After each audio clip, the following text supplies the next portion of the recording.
Hello everyone, আজকে আমি আপনাদের সামনে এমন একটা বই নিয়ে আসবো যে বইটা আমি আপনাদেরকে সাজেশনও দিব না পড়ার জন্য, আবার বলবো আচ্ছা একবার হলেও কিন্তু পড়ে দেখতে পারেন।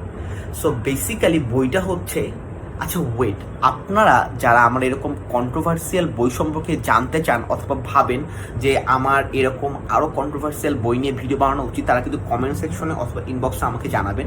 আচ্ছা আর সাসপেন্সে না রেখে বইটা আর রিভিল করা যাক।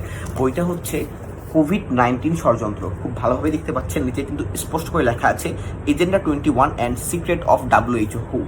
সো বেসিক্যালি এই বইটা কন্ট্রোভার্সিয়াল হওয়ার অন্যতম কারণ অলরেডি আপনারা দেখতে পাচ্ছেন, না উপরে না নিচে, বইয়ের লেখকের নাম কাজী ম্যাক। জি হ্যাঁ, কাজী ম্যাকের প্রত্যেকটা বই কিন্তু বেশ কন্ট্রোভার্সিয়াল এবং সে যেই ইনফরমেশন, সেই যে রিসার্চ ব্যবহার করে থাকেন তার বইয়ে, সেটাও কিন্তু অনেকেরই অজানা।